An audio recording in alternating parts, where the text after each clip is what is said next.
ನೋಡಿ ಮನೆಯಲ್ಲಿರುವಂತಹ ತರಕಾರಿಗಳನ್ನು ಬಳಸಿ ನಾನು ವೆಜ್ ಫ್ರೈಡ್ ರೈಸ್ ಮಾಡಿದ್ದೀನಿ.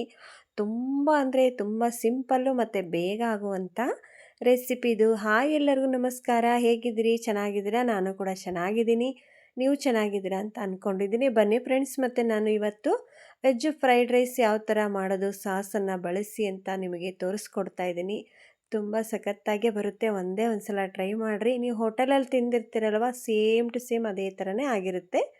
ಬನ್ನಿ ಈಗ ಯಾವ ಥರ ಮಾಡೋದು, ಹೇಗೆ ಮಾಡಿದ್ದೀನಿ ಅಂತ ತೋರಿಸ್ತಾ ಹೋಗ್ತೀನಿ. ಆದರೆ ನೀವು ನನ್ನ ಚಾನಲನ್ನು ಸಬ್ಸ್ಕ್ರೈಬ್ ಮಾಡ್ಕೊಳ್ಳಿ ಮತ್ತು ಲೈಕ್ ಮಾಡೋದನ್ನು ಮರಿಬೇಡಿ ಫಸ್ಟು. ಆಮೇಲೆ ವಿಡಿಯೋ ಪೂರ್ತಿ ನೋಡಿ ಸಪೋರ್ಟ್ ಮಾಡಿ. ನೋಡಿ ನಾನಿಲ್ಲಿ 2 ಕ್ಯಾರೆಟನ್ನು ಕಟ್ ಮಾಡಿ ಇಟ್ಕೊಂಡಿದ್ದೀನಿ, ಮತ್ತು 1 ಈರುಳ್ಳಿ ಕಟ್ ಮಾಡಿ ಇಟ್ಕೊಂಡಿದ್ದೀನಿ. ಆಮೇಲೆ ದೊಣ್ಣಮೆಣಸಿಕಾಯಿ ಅಂದರೆ ಕ್ಯಾಪ್ಸಿಕಮ್ ಕಟ್ ಮಾಡಿ ಇಟ್ಕೊಂಡಿದ್ದೀನಿ, ಮತ್ತು ಬೀನ್ಸು ಮತ್ತು ಕ್ಯಾಬೀಜ, 1-2 ಹಸಿಮೆಣಸಿನಕಾಯಿ. ಇಷ್ಟನ್ನು ಬಳಸಿ ನಾನು ವೆಜ್ ಫ್ರೈಡ್ ರೈಸನ್ನು ಮಾಡ್ತಾಯಿದ್ದೀನಿ. ನಾನಿಲ್ಲ ಬಟಾಣಿ ಅದನ್ನು ಏನೂ ತೊಗೊಂಡಿಲ್ಲ. ಮತ್ತು ಸಾಸನ್ನು ತೊಗೊಂಡಿದ್ದೀನಿ ನೋಡಿ, ಟೊಮೊಟೊ ಸಾಸು, ಸೋಯಾ ಸಾಸು ಮತ್ತು ಚಿಲ್ಲಿ ಸಾಸು. ನಿಮ್ಮ ಮನೇಲಿ ಇದ್ದರೆ ಉಪಯೋಗಿಸ್ಬೋದು, ಇಲ್ಲ ಅಂದರೆ ಇಲ್ಲ. ಇಲ್ಲಿ ಮಾಡೋದು ಹೇಗೆ ಅಂತ ಪಟ್ಟಂತ ನೋಡ್ಕೊಂಬಂದ್ಬಿಡೋಣ ಬನ್ನಿ ಫ್ರೆಂಡ್ಸ್. ನೀವು ಯಾವ ಥರ ಮಾಡ್ತೀರಾ ಅಂತ ನನಗೆ ಕಮೆಂಟ್ ಬಾಕ್ಸ್ ಒಳಗೆ ಕಮೆಂಟ್ ಹಾಕೋದನ್ನು ಮರಿಬೇಡಿ. ನೋಡಿ ಮನೇಲಿರೋವಂಥ ತರಕಾರಿ ಬಳಸಿ ಸಿಂಪಲ್ಲಾಗಿ ನಾವು ಹೋಟೆಲ್ ಸ್ಟೈಲಲ್ಲಿ ಮಾಡುವಂಥ ವೆಜ್ ಫ್ರೈಡ್ ರೈಸ್ ರೆಸಿಪಿ ಹೇಳ್ಕೊಡ್ತಾ ಇದ್ದೀನಿ. ಈಗ ಎಣ್ಣೆನ ಕಾಯಾಗಿಡ್ತಾ ಇದ್ದೀನಿ ನೋಡಿ. ಎಣ್ಣೆ ಕಾದ ನಂತರ ಜೀರಿಗೆ ಅಷ್ಟೇ ಹಾಕಬೇಕು. ನಾನಿಲ್ಲಿ ಸಾಸಿವೆ ಕಾಳನ್ನು ಹಾಕ್ತಾಯಿಲ್ಲ, ಜೀರಿಗೆ ಅಷ್ಟೇ ಹಾಕಿದರೆ ಸಾಕು ಫ್ರೆಂಡ್ಸ್. ಇನ್ನೊಂದು ಇದಕ್ಕೆ ನೀವು ಸ್ಪ್ರಿಂಗ್ ಆನಿಯನ್ನು ಹಾಕ್ಬೋದು. ಸ್ಪ್ರಿಂಗ್ ಆನಿಯನ್ ಅಂದರೆ ಉಳ್ಳಾಗಡ್ಡಿ ಗಣಿ ಅಂತ ಕರೀತಾರಲ್ಲ, ಅದು ಇದ್ದರೆ ಹಾಕ್ಬೋದು. ನನಗೆ ಸಿಗಲಿಲ್ಲ, ನಾನು ಹಾಗಾಗಿ ಹಾಕಲಿಲ್ಲ. ಅದು ಹಾಕಿದರೆ ಇನ್ನೂ ಚೆನ್ನಾಗಿ ಬರುತ್ತೆ ಫ್ರೈಡ್ ರೈಸು. ನಾನಿಲ್ಲಿ ಜೀರಿಗೆ ಅಷ್ಟೇ ಹಾಕ್ತಾಯಿದ್ದೀನಿ, ಸಾಸಿವೆ ಕಾಳನ್ನು ಹಾಕೋದಿಲ್ಲ. ನೋಡಿ ಎಣ್ಣೆ ಕಾದ ನಂತರ ನೀವು ಜೀರಿಗೆಯನ್ನು ಹಾಕಬೇಕು. ಆಮೇಲೆ ಇದಕ್ಕೆ ಒಂದೊಂದಾಗಿ ನಾವು ಏನು ಕಟ್ ಮಾಡಿ ಇಟ್ಕೊಂಡಿದ್ವಲ್ಲ ತರಕಾರಿಗಳನ್ನು ಹಾಕ್ತಾ ಬರಬೇಕು. ಮೊದಲಿಗೆ ಸ್ವಲ್ಪ ಮೆಣಸಿನಕಾಯನ್ನು ಹಾಕ್ತಾಯಿದ್ವಿ ನೋಡಿ. ನಾನು ಒಂದು 3 ಮೆಣಸಿನಕಾಯಿನ ಈ ಥರ ಉದ್ದಕ್ಕೆ ಸೀಳೆ ಹಾಕ್ತಾಯಿದ್ದೀನಿ, ಲುಕ್ಕ ಕಾಣಲಿ ಅಂಥೇಳಿ. ಮತ್ತು ದೊಣ್ಣೆ ಮೆಣಸಿನ್ಕಾಯಿನೂ ಸಹಿತ ನಾನು ಒಂದೇ ಒಂದು ಕಟ್ ಮಾಡಿ ಇಟ್ಕೊಂಡಿದ್ದೆ ನೋಡಿ.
ಬೇಯಬೇಕದು. ಇದಕ್ಕೆ ಕೊಟ್ಟ ನೀರು ಹಾಕಂಗಿಲ್ಲ, ನೀರನ್ನು ಮಿಕ್ಸ್ ಮಾಡಬೇಡಿ ನೋಡಿ. ಸಾಸ್ ಇತ್ತು ಅಂದರೆ ನೀವು ಹಾಕ್ಬೋದು, ಇಲ್ಲ ಸಾಸ್ ಇಲ್ದೇ ಹಾಗೆ ಮಾಡಿಕೊಂಡ್ರೂ ಬರುತ್ತೆ ನೋಡಿ. ಸೇಮ್ ಟು ಸೇಮ್ ಹೋಟೆಲಲ್ಲಿ ಮಾಡೋ ಥರನೇ ಆಗುತ್ತೆ. ಇವಾಗ ನಾನು ಶುಂಠಿ ಬೆಳ್ಳುಳ್ಳಿ ಪೇಸ್ಟ್ ಎಲ್ಲ ಆದಮೇಲೆ ಇದನ್ನು ಮಿಕ್ಸ್ ಮಾಡಿಕೊಂಡಲ್ಲ, ಇವಾಗ ಅದಕ್ಕೇ ನಾನು ಅನ್ನನ ಮಾಡಿಟ್ಕೊಂಡಿದ್ದೆ. ಬಾಸುಮತಿ ರೈಸ್ ಖಾಲಿ ಆಗಿತ್ತು, ಹಾಗೆ ನಾವು ಮಾಮೂಲಿ ರೈಸ್ ಅಂದರೆ ಜೀರಾ ರೈಸ್ ಅಂದರೆ ಮಾಡಿಟ್ಕೊಂಡಿದ್ದೆ.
ಇಲ್ಲಿ ನಾನು ಪೇಪರ್ ಪೌಡ್ರನ್ನ ಯೂಸ್ ಮಾಡ್ತಾ ಇದ್ದೀನಿ. ಪೇಪರ್ ಪೌಡ್ರು ಎಲ್ಲರ ಮನೆಯಲ್ಲಿ ಇರುತ್ತೆ, ಇಲ್ಲಾಂದರೆ ನೀವು ತಂದು ಒಂದು ಪ್ಯಾಕೆಟ್ ಅನ್ನೋದ್ರೆ ಇಟ್ಕೊಳ್ಳಿ.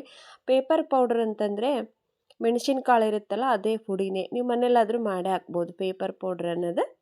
ಅದಕ್ಕೆ ಪೇಪರ್ ಪೌಡ್ರ್ ಅಂತ ಕರೀತಾರೆ. ಮೆಣಸಿನಕಾಳನ್ನು ಪುಡಿ ಮಾಡಿ ಇಟ್ಕೊಂಡ್ರೆ ನಿಮಗೆ ಮನೇಲಿ ಯೂಸ್ ಆಗುತ್ತೆ. ನೋಡಿ, ನಾವು ಒಂದು ಪ್ಯಾಕೆಟನ್ನು ತಂದು ಇಟ್ಕೊಂಡಿರ್ತೀವಿ. ಇವಾಗ ಎಲ್ಲದೂ ರೆಡಿ ಆಯಿತು. ನೀವು ಬೇಕಾದರೆ ಇದಕ್ಕೆ ಚಿಲ್ಲಿ ಪೌಡ್ರ್ ಅಂದರೆ ಖಾರ ಪುಡಿ ನೀವು ಇರಲಿ ಅಂತ ಹಾಕ್ಬೋದು, ಇಲ್ಲಾಂದರೆ ಬೇಡ. ಯಾಕಂದರೆ ಇಲ್ಲಿ ಆಲ್ರೆಡಿ ನಾವು ಮೆಣಸಿನ್ಕಾಯಿ, ದೊಣ್ಣೆ ಮೆಣಸಿನ್ಕಾಯಿ ಹಾಕಿರೋದ್ರಿಂದ ಇದೇ ಸಾಕು ಅನಿಸುತ್ತೆ. ನೋಡಿರಿ ಎಷ್ಟು ಲುಕ್ಕಾಗಿ ಕಾಣಿಸ್ತಿದೆ ಅಂತ. ಇದಕ್ಕೆ ನಾನು ಕೊತ್ತಂಬರಿನ ಹಾಕಿಬಿಟ್ಟು ಮತ್ತೆ ಸ್ವಲ್ಪ ಆ ಕಡೆ ಈ ಕಡೆ ತಿರುಗಿಸ್ತೀನಿ. ಇದಕ್ಕೆ ನೀವು ಸಾಸನ್ನಾದರೂ ಹಚ್ಕೊಂಡು ತಿನ್ಬೋದು, ದಾಲ್ ಫ್ರೈ ಆದರೂ ಮಾಡ್ಕೋಬೋದು ನೋಡಿ.